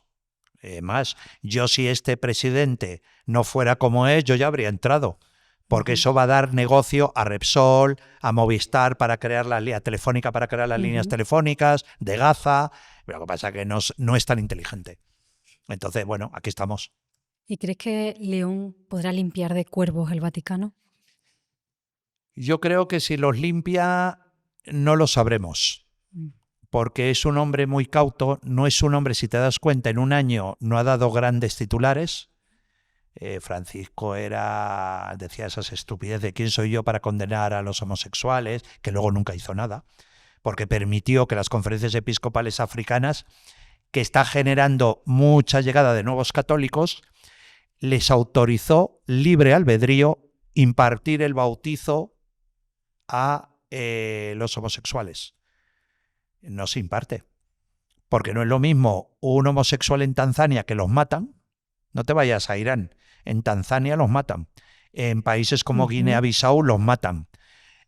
Claro, no es un homosexual italiano o español, donde no nos mata a los homosexuales, no los mata nadie, ¿sabes? Entonces, bueno, y les dio libre albedrío para decidir si les querían dar la comunión o no. El que decía, ¿quién soy yo para condenar? Pero autorizas a tus presidentes de conferencias episcopales africanas que no le impartan ¿sabes?, la comunión. Entonces, o la extremaunción, que tampoco se concede la extremaunción, no se imparte la extremaunción, que es uno de los sacramentos a los homosexuales en África. ¿Por qué? Porque hay cardenales muy poderosos que apoyaron en su momento a Francisco, que estaban en contra de Francisco, y ahí están. Las comunidades, ya no te digo otras cuestiones, los divorciados, que no han podido volver al seno de la Iglesia, ¿sabes? Entonces, digamos que va a intentar avanzar con el tema de los homosexuales, de bajarle el listón moral de la Iglesia Católica. Lo primero que hizo la primera semana en ser elegido fue libre albedrío a los presidentes de conferencias episcopales, que él no iba a tomar ninguna decisión con respecto a la homosexualidad, a las comunidades LGTBI. Digamos que se ha quitado el muerto. Sí, ha dicho delegó. ¿Ha delegado? Sí, ha dicho, vaya en mierda, hacedlo vosotros, decidid vosotros. Porque cada país es un mundo. Porque no es lo mismo ver cómo un cardenal, el presidente de la Conferencia Episcopal Española, tiene que tratar el tema de los homosexuales en España, que tienen los mismos derechos que cualquiera, se pueden casar, se pueden adoptar hijos, igual que en Italia o igual que en Francia, si tú eres homosexual y vives en Addis Abeba, en Etiopía, o vives en Dar es Salaam. Claro, no es lo mismo. Lo tiene más difícil. Podríamos estar días y días y días, Frattini, pero un placer. Agradezco enormemente que en esa agenda que tienes, que por suerte no ha habido ningún primera cuestión de orden mundial, tenemos el mundo en guerra, pero hemos conseguido poder tener este ratito contigo. Nada, ha sido un placer. Creo que hay tantos temas como quisiéramos poner encima de la mesa, donde podría tener una versión completa de los hechos, así que te agradezco enormemente. Que no guardes rencor a Campillo, no lo sé si le guardas un poquito. No, que va. El colegio de Campillo, mi paso por Campillo, 2 años y 22 días. Yo antes de entrar en Campillo, poca gente lo sabe, yo casi me dedicaba a robar coches. Bueno, no coches, porque era muy pequeño y no sabía hacer el puente, pero me dedicaba a robar radios y las estrellas de los coches de Mercedes-Benz para vendérselos a mis amigos, a mis colegas. Y Campillo me enderezó. No sé si me consiguió enderezar, porque luego me hice periodista, ¿sabes? Está el famoso... Bueno, yo también soy de Campillo y periodista. Ya, pero diferente, tú no entras, totalmente. Tú no estabas en el donde estaba yo. Yo no estoy en primera línea de batalla. No. Y yo estuve en el colegio, lo que pasa es que el colegio, mi paso por el internado de Campillo me enderezó a lo que no debía ser en la vida, ¿sabes? que mucha gente escuchando esta entrevista te dirá, pues tampoco le sirvió mucho Campillo, pero sí que me sirvió. No sé si mejor persona o peor persona, pero sí que me enderezó, digamos, para saber la línea. Yo estaba pasando la línea del cuchillo. Vivías de la fuera de juego, ¿no? Estabas en sí, el estaba fuera a de juego. puntito ya de caer fuera de juego, ¿no? El bar te hubiese... Que probablemente, si no me hubieran enderezado mi madre, y por eso la cuido tanto, con 93 años, la tengo una residencia maravillosa en Madrid, y Campillo probablemente habría caído en el lado oscuro, ¿no? No a través de las drogas, porque yo nunca me he drogado, ni tampoco he bebido, no he bebido nunca alcohol, no bebo alcohol, pero sí que hubiera podido caer en manos de gente con 14 años, imagínate lo fácil que eres de caer en manos de alguien, ¿no? Y Campillo me enderezó y me convertí en lo que me he convertido, en un autor de casi 30 y tantos ensayos, 4 novelas, premios, traducido en numerosos idiomas. Me dedico a organizar temas de solidaridad, me llevo a mujeres con cáncer todos los años en el Reto Pelayo Vida desde hace 13 años, me voy a llevar a 20 niños de la presidenta Ayuso de la Comunidad de Madrid a Egipto en el mes de junio, me llevo ya todos los años a 5 seniors en el Desafío Santa Lucía, me llevo a 5 seniors mayores de 65 años para demostrar la longevidad positiva. Este año me los llevo a pedalear a Vietnam, a la selva del Vietnam. Por lo tanto, también tengo este punto de tema social porque creo que es un buen momento. Toda la pasta que he ganado con los libros, lo sabe Montero, la ministra Montero, sabe toda la pasta que he ganado. Me está estrangulando por ello. Y pues es una buena forma de devolver ese dinero a los lectores, ¿sabes? No a los lectores directamente, pero sí decir, oye, pues ese dinero que gano lo reinvierto en mi tiempo en temas sociales, que me encanta, me lo paso muy bien. Bueno, hay veces que uno rellena los libros de historia secretas del Vaticano, pero las páginas de la vida se rellenan también con otras historias que te llenan. Hombre, claro. Y sé que al final todo tenga sentido. Sí, hombre, eso gracias al Colegio del Campillo. Gracias, Fratini. Que me enderezaron. Hasta la próxima, hasta la próxima. Hasta la próxima, hasta la próxima. Si has llegado hasta aquí, quiero darte las gracias. Gracias por ver, por escuchar y por ser parte del grupo de personas que busca respuestas y herramientas para vivir una vida con sentido. Y si te ha gustado este episodio, quiero invitarte a dar un paso más. Únete a nuestra comunidad privada en WhatsApp. Allí compartimos contenido exclusivo, sorteamos libros de nuestros invitados, puedes proponer preguntas para las entrevistas, sugerir a quién te gustaría que invitáramos al podcast e incluso recibir invitaciones para venir al estudio a asistir a algunas grabaciones. Además, también accedes a promociones especiales y oportunidades que solo compartiremos con las personas que formen parte de esta comunidad. Únete ahora escaneando el QR en pantalla, haciendo clic en el enlace de la descripción. Muchas gracias de nuevo y espero verte dentro de la comunidad.